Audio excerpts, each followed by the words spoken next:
Fellow Ghanaians, good evening.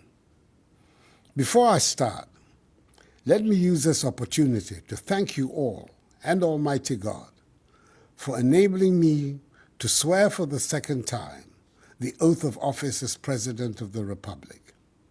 The ceremony took place after I last spoke to you. I promise I'll do my very best to live up to your expectations. I'm coming into your homes tonight with some rather unpleasant news. When I delivered update number 21 some 2 weeks ago, I urged all of us to continue adhering to the enhanced hygiene and mask-wearing protocols that have served us well and which led us to the situation where we were witnessing a gradual decline in the number of active cases. However, since that time, we have seen an upsurge in the number of active cases, from a little over 900 to 1,924. Our COVID-19 treatment centers have gone from having 0 patients to now being 4 because of the upsurge in infections. Particularly worrying is the fact that the Ghana Health Service is recording on the average 200 new cases of COVID infections daily. The number of patients requiring hospitalization and intensive care is rising. The number of severe cases, which stood at 18 a week ago, has increased sharply to 120. 2 weeks ago, there was no critical case. We now have 33 in our treatment facilities. Again, according to statistics from the Ghana Health Service, the considerable number of persons who are severely ill are surprisingly relatively youthful persons with no previous underlying health conditions. The number of confirmed deaths has increased sadly from 338 persons to 352 within the period. Recent genomic sequencing undertaken by our scientists have established that some arriving passengers tested positive for new variants of COVID-19. These passengers have all been isolated. Furthermore, work is ongoing to determine the presence and extent of spread of the new variants in the general population. Detailed investigations of the cases indicate that apart from arriving passengers at our airport who tested positive, infected persons have recent histories of attending parties, weddings, end-of-year office programs, family get-togethers, and funerals.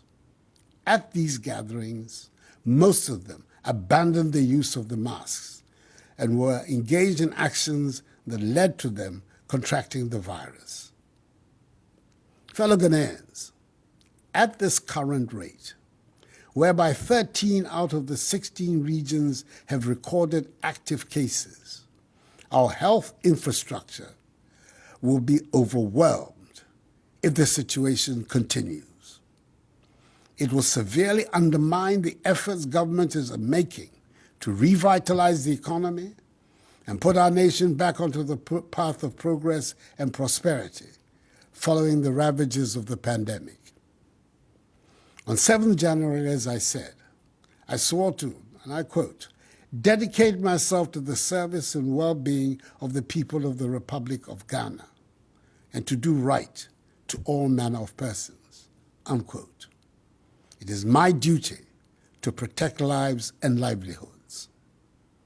In furtherance of this, I've instructed the Inspector General of Police to direct officers, men and women of the police service to ensure the rigorous enforcement of the law on mask wearing at all public places and in public transport. They are also to ensure the closure of all nightclubs, pubs, cinemas and beaches that may be operating in defiance of the law. They will be assisted by the other security agencies if need be. Persons in marketplaces, workplaces, and operators of public transport must conduct their activities in accordance with the hygiene and safety protocols. The wearing of masks in these places is mandatory. Regulatory agencies will undertake random checks to ensure conformity with COVID-19 rules. Should any facility or institution fail to comply with these directives, its activities will be immediately prohibited and appropriate sanctions applied. It is important that I remind all Ghanaians that severe punishments exist on our statute books for persons breaking the law on the mandatory wearing of masks. Should anyone be arrested by the security agencies disregarding this directive, that person will be dealt with strictly in accordance with law. We do not want to go back to the days of partial lockdowns, which had a negative impact on our economy and on our way of life. But should that become necessary, that is, should the number of active cases continue to increase at the current rate, I will have no option but to reimpose these restrictions, because it is better to be safe than to be sorry. So together, let us all ensure that we respect the protocols. Government is intensifying its strategy of enhanced 3 Ts, i.e. tracing, testing, and treating, to allow us to identify infected persons, isolate them, and treat them. A considerable number of contact tracers are being mobilized to follow up on contacts of all who test positive. All laboratories, public and private, must supply in real time data on all persons tested on the common platform established by the Ghana Health Service. There will be sanctions against laboratories who fail to comply. We've also provided additional logistics, including vehicles, to the Ghana Health Service for the supervision and monitoring of asymptomatic cases being managed from home. Additionally, government is reactivating available treatment and isolation facilities across the country in anticipation of any further increase in infections. The provision of adequate medicines, equipment, and personal protective equipment to enable health workers attend to home-based patients is being effected. Fellow Ghanaians, as our children in kindergarten, primary, junior high school, SHS2 and SHS3 resume school from tomorrow, I wish to reiterate that government has taken the required steps to ensure their safety in school. Heads of institutions, as well as their teachers, have undergone the requisite orientation on guidelines for school reopening during COVID-19 to enable them assist with compliance of students with the protocols. I've been encouraged by the preparations being made by many schools, in some cases with the support of their old Students Association and PTAs, in anticipation of the return on Monday. On our part, government has also undertaken the fumigation and disinfection of schools and the provision of sanitizers, masks, liquid soaps, Veronica buckets, rolls of tissue paper, face shields for learners and staff with hearing impairments, and gloves for caregivers and attendants to schools across the country. All senior high schools have been mapped to medical facilities across the country so that any outbreak of the disease in any such school can be duly contained. Suspected cases in primary and junior high schools will be managed by district health teams through the school health program and the COVID-19 rapid response teams. The world is facing a learning crisis, a crisis that is further worsening inequalities in access to education, with children from poorer homes and communities being worst hit. This learning crisis has serious implications for the future of our country. This is especially worrying for me because I have placed education at the center of the social and economic progress and prosperity of Ghana and of her political stability. That is why, in our attempt to mitigate the impact of the pandemic, the CAP Bus initiative, being administered by the National Board for Small-Scale Industries, has started disbursements to applicants from private educational institutions, many of whom have been hard hit by the pandemic. More disbursements to these institutions are being processed. And I wish to speak directly to the students and children returning to school, and those of you who have already returned. I know that for most of you, 2020 was a very unfamiliar year and presented a setback for your preparation for the future. You all saw the struggle your parents, especially working parents, went through with you at home due to school closures. You also know how you struggled to learn from home, even for those of you who were lucky enough to continue with some of your classes online. The frustrations, the idleness, the absence of classroom, or study group intimacy, it has all been extremely difficult for you, your parents, teachers, and everybody involved. This is something we should all try to put behind us. Much of that depends on you.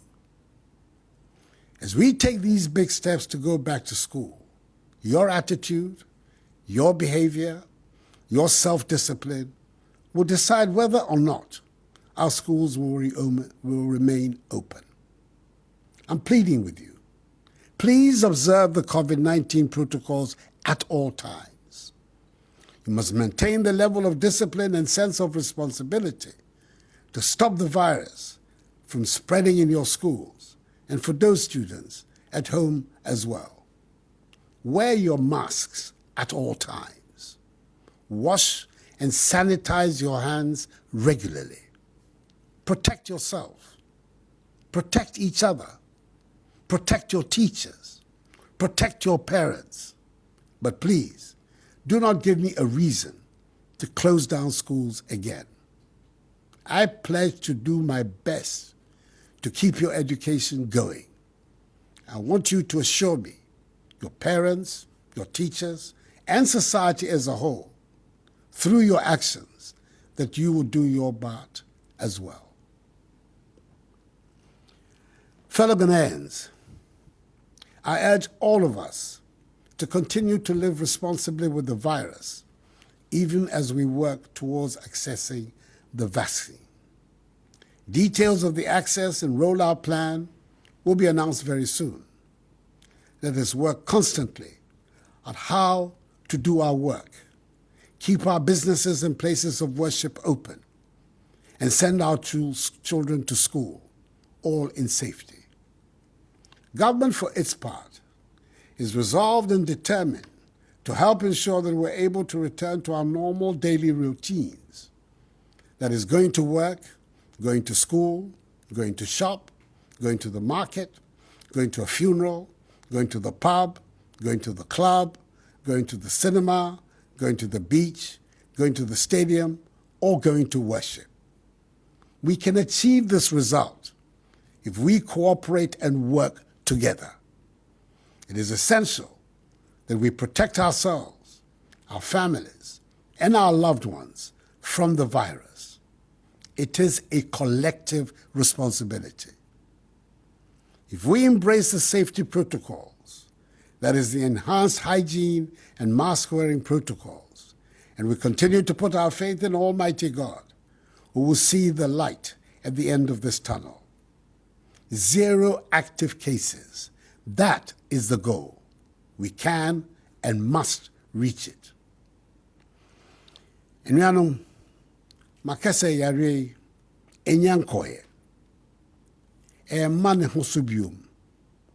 Aba pese oboye nyina ho ban.